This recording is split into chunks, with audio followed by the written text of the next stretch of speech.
Hello students, तो already हम अपना 3 रेशियोज कर चुके हैं। आज हमने लास्ट रेशियो करना है, that is activity ratio. Activity ratio क्या होता है? एक्टिविटी रेशियो वो रेशियो है जो बिजनेस की ऑपरेशनल एफिशिएंसी एंड इफेक्टिवनेस को बताता है। ऑपरेशनल मतलब क्या होता है कि हम पहले हमारे पास बिजनेस में कैश होता है, कैश से फिर हम क्या करते हैं, रॉ मटेरियल खरीदते हैं या प्रॉपर्टी खरीदते हैं, फिर उसको फिनिश गुड में कन्वर्ट करते हैं, फिर उसके बाद वो सेल होता है।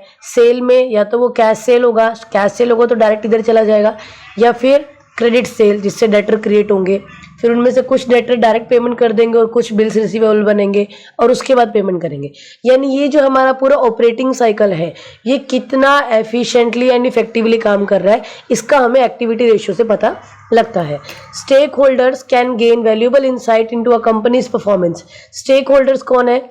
जो भी हमारी कंपनी में इंटरेस्टेड पार्टीज हैं, वो कस्टमर भी हो सकता है, वो हमारे एम्प्लॉयज भी हो सकते हैं, वो हमारे वर्कर्स भी हो सकते हैं, वो हमारे शेयर होल्डर्स भी हो सकते हैं, मैनेजर भी हो सकते हैं और डायरेक्टर भी हो सकते हैं।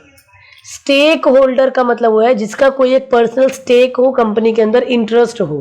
ठीक है, तो जितने भी कंपनी के स्टेक होल्डर्स होंगे उन्हें भी कंपनी के जो परफॉर्मेंस है यानी ऑपरेशनल परफॉर्मेंस का पता लग जाएगा। ठीक है, अब एक्टिविटी रेशियो कितने टाइप की होती है? 6 टाइप की। Inventory turnover ratio, number 2 trade receivable ratio, trade payable ratio, working capital ratio, fixed asset turnover ratio और नेट एसेट टर्नओवर रेशियो।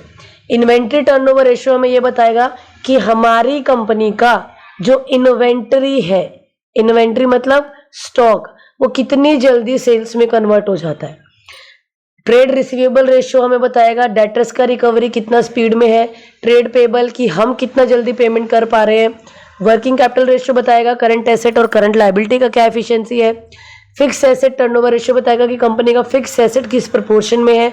और यहाँ पे नेट एसेट बताएगा फिक्स एसेट माइनस डेप्रिसिएशन के बाद हमारे पास कितना वर्थ बचता है। ठीक है, अब देखते हैं जरा 1 बाय 1 एक एक रेशियो को। हाँ जी, तो हमारा पहला रेशियो है इन्वेंट्री और स्टॉक टर्नओवर रेशियो। ठीक है, इस रेशियो से क्या पता लगता है कि हमारा जो इन्वेंट्री है वो कितना जल्दी सेल्स में कन्वर्ट हो पा रहा है। ठीक है, मतलब कितना जल्दी जो हमारा रॉ मटेरियल है वो कितना जल्दी फिनिश गुड में कन्वर्ट हो जाता है और कितना जल्दी सेल हो जाता है और वापस कैश में कन्वर्ट होकर दोबारा से हम रॉ मटेरियल परचेज कर लेते हैं। ये हमारा एक टर्नओवर मतलब ऐसे सर्कल चलता रहेगा। ठीक है, जनरली टर्नओवर हम सेल्स को बोलते हैं, पर यहाँ पे टर्नओवर का मतलब है एक साइकिल जिसको हम ऑपरेटिंग साइकिल बोलते हैं। ठीक है, तो इन्वेंट्री टर्नओवर रेशियो का फॉर्मूला क्या है? मैंने आपको पहले ही बोला है, रेशियोज में हमेशा 2 फैक्टर रहेंगे।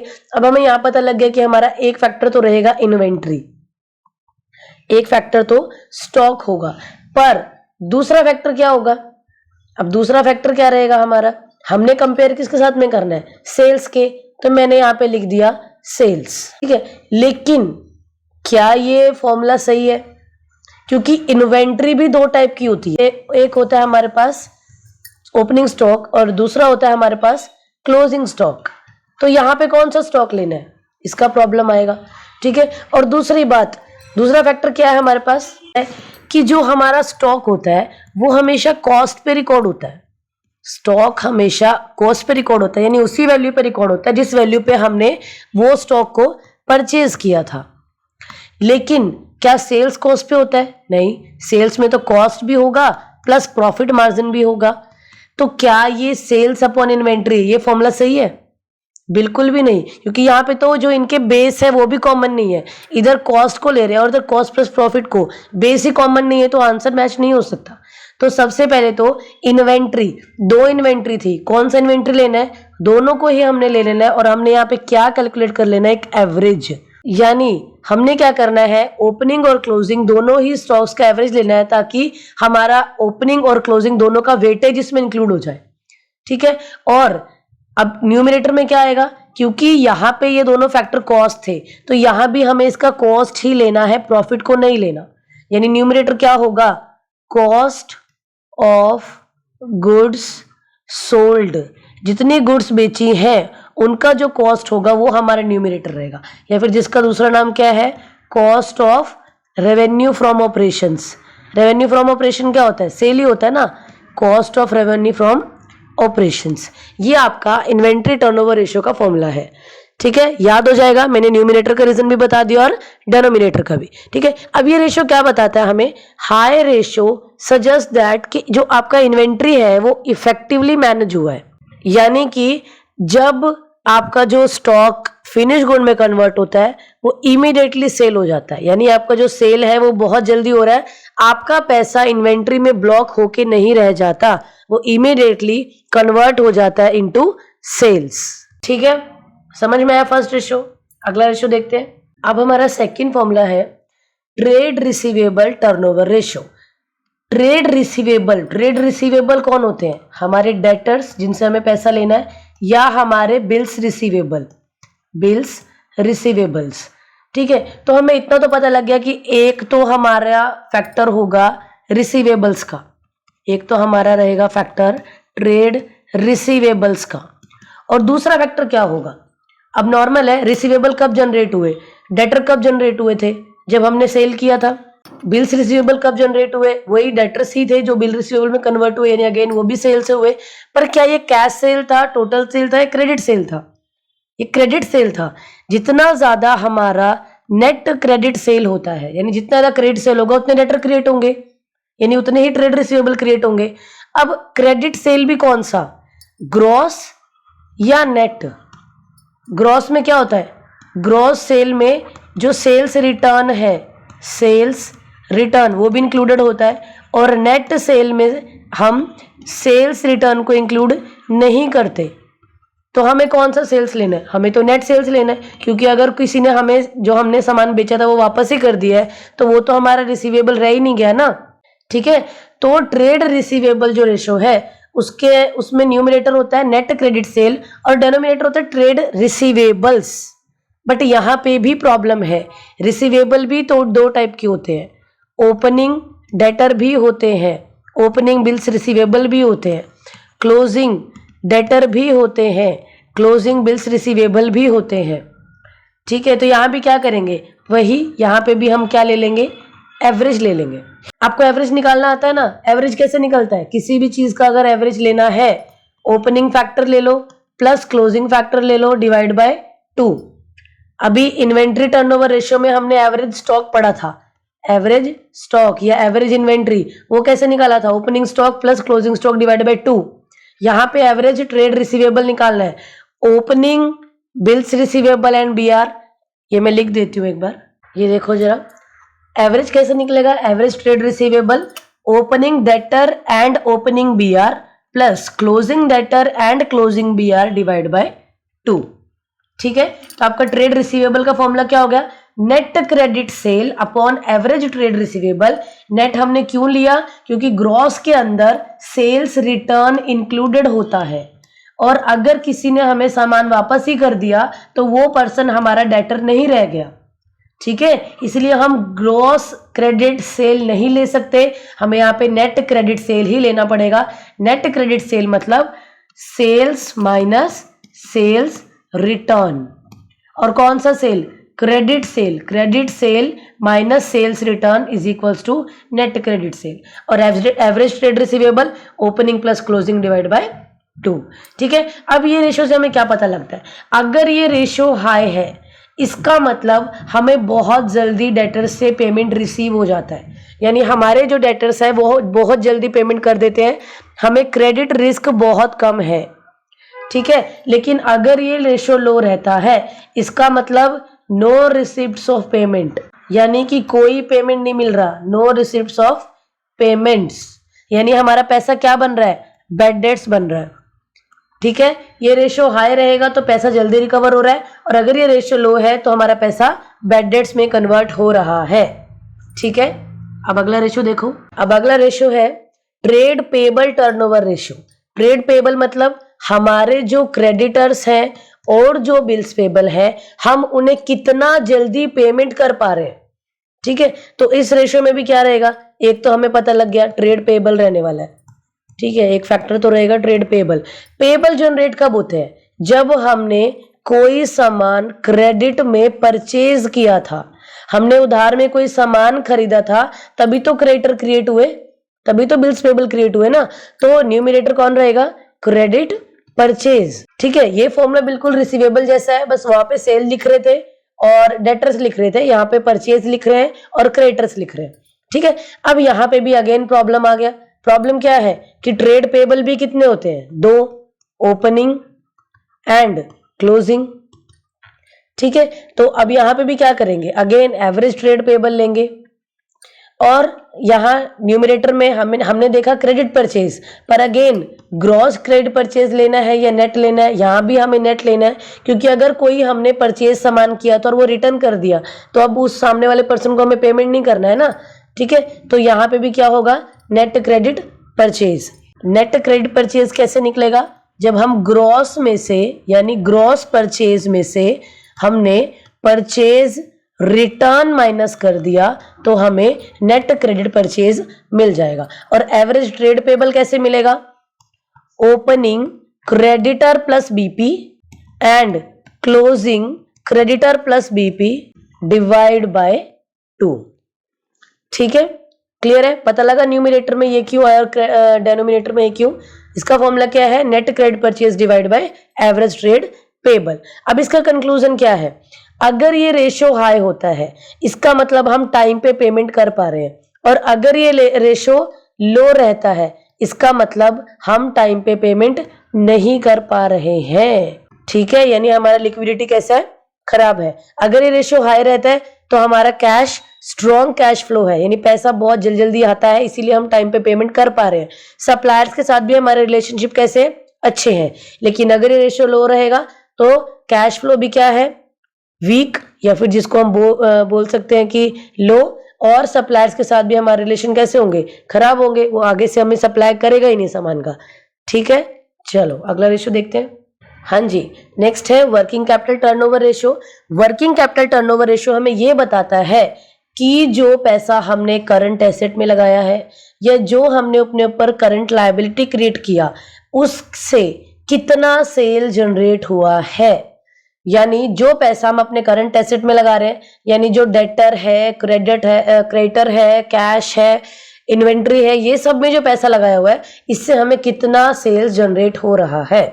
ठीक है, अब इस फॉर्मूला में क्या है, एक फैक्टर तो हमारा क्या रहेगा, वही जो क्वेश्चन में दिया है, वर्किंग कैपिटल, और दूसरा फैक्टर क्या होगा, दूसरा फैक्टर हमने कन्वर्ट किसको करना था, सेल को करना था ना, तो दूसरा फैक्टर क्या रहेगा, सेल्स, जिसको हम बोलते हैं नेट सेल्स, या और क्या बोल देते हैं हम इसको, revenue from operations, revenue from operation. ठीक है, इसका फॉर्मूला क्या है, रेवेन्यू फ्रॉम ऑपरेशन या net cell divide by working capital. Working capital कैसे निकलता है, current assets minus current liabilities हमारा होता है वर्किंग कैपिटल। अगर आपको क्वेश्चन में सेल्स गिवन ना हो तब आप क्या करोगे, तब आप ये न्यूमरेटर को रिप्लेस कर दोगे और इसकी जगह आप क्या ले लोगे, COGS, यानी कि कॉस्ट ऑफ गुड्स सोल्ड, जो सामान बेचा है उसका कॉस्ट ले लोगे। प्राइमरी हमारा यही है, हमें पहले यही चाहिए। अगर क्वेश्चन में ये दिया है तो वेल एंड गुड यही यूज करना है, बट अगर आपको क्वेश्चन में नेट सेल नहीं दिया तो वर्किंग कैपिटल टर्नओवर रेशियो निकालने के लिए आप कॉस्ट ऑफ गुड्स सोल्ड को भी यूज कर सकते हो। ठीक है, ऐसा क्यों, क्योंकि हमारे पास करंट एसेट, करंट लायबिलिटी, उन सब में इन्वेंट्री वगैरह भी होता है और इन्वेंट्री कॉस्ट पे रहता है। ठीक है, तो हम वो भी ले सकते हैं। और करंट एसेट, करंट लायबिलिटी में सेल परचेज भी होता है और सेल परचेज में प्रॉफिट मार्जिन ऐड होता है, तो हम ये भी ले सकते हैं। तो आप यहाँ पे वो दोनों ही फिट हो रहा है, आप नेट सेल्स भी ले सकते हो और COGS भी। पर अगर क्वेश्चन में नेट सेल गिवन है तो आपको वही लेना है। अगर क्वेश्चन में आपको COGS भी दिया है और सेल्स भी दिया है तो आपने सेल्स ही लेना है, इसको नहीं लेना। ये नहीं दिया तो वो सेकेंडरी ऑप्शन है। ठीक है, क्लियर है।